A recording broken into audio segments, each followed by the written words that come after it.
وقتی که شما نماز نخوانید، نماز جنازه بر من و شما حیف می شود. در اینترنت همه گناه هست، در تلفن همه گناه ها راسته هست. لا يزال الخير حيا لا يزال إن في الدنيا سلاما وظلال أخبر الأيام أنها في وصال قم بنا وانظر لآيات الجمال قم بنا وانظر لآيات الجمال. چشم روان داشت، گوش شنوا داشت، نماز میخواند. مهمش این است، نمازی بود.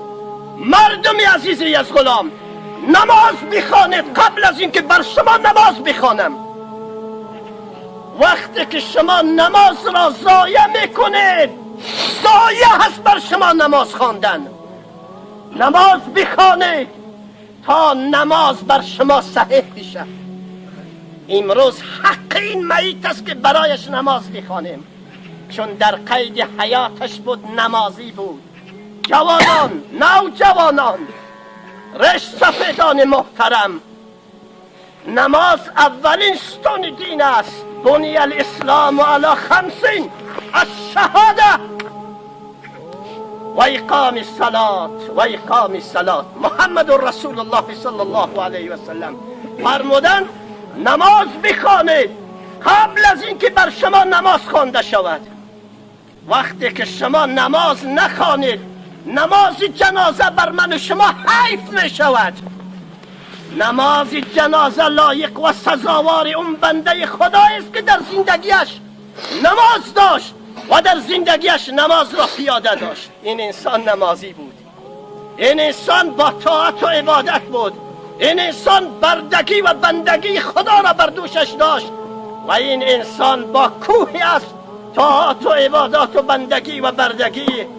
امروز به قصر و قصور و آپارتمان های بهشت رسپار شد و رفت.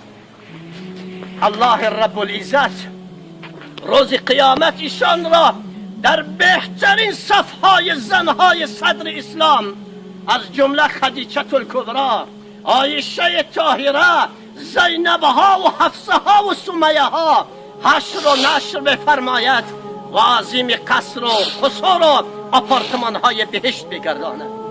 روحش شاد و روانش آباد باد.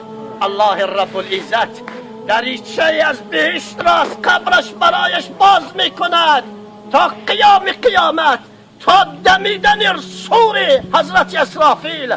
روح و روانش به عیش و نوش و بهترین نعمتهای بهشت عزیزان دل سرگرم است.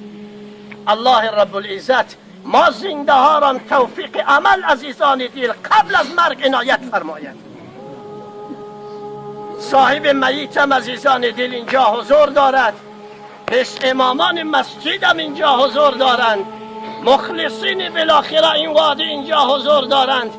انشالله که قرض و کواله که این مادر اگر برداشت داشته باشد عزیزان دل میتوانه در حضور شاهی که این حق شما است، حق خدای رؤوف و مهربانی است، حق خدا نماز است، حق خدا روزه است، حق خدا زکات است، حج است، مکارم اخلاق است و تقوا است.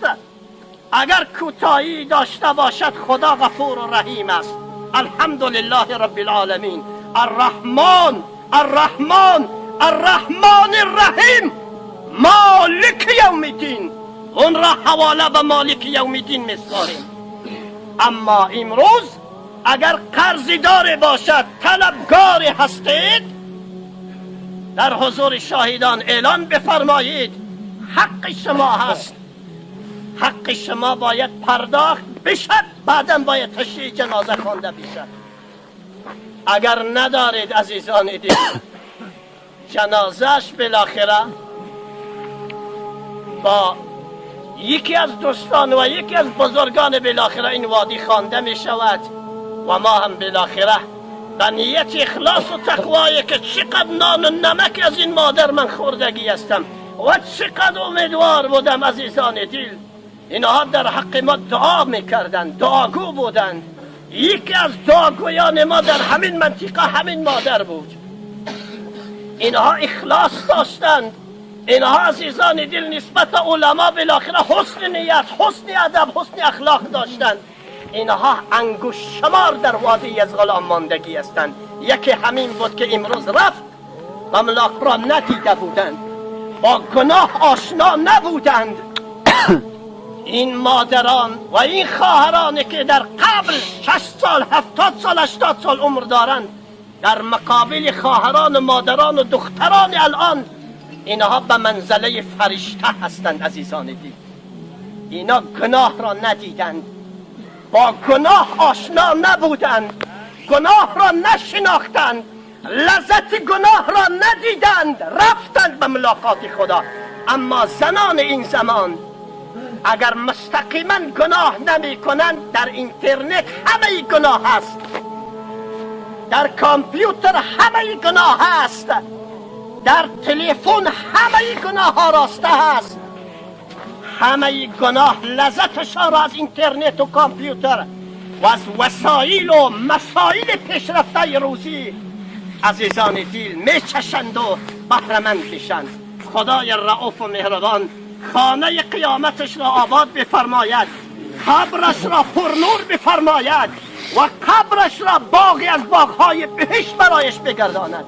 بیشتر مزایم دوستان و عزیزان نمی شوم و آخر دعوانا الحمدلله رب العالمین.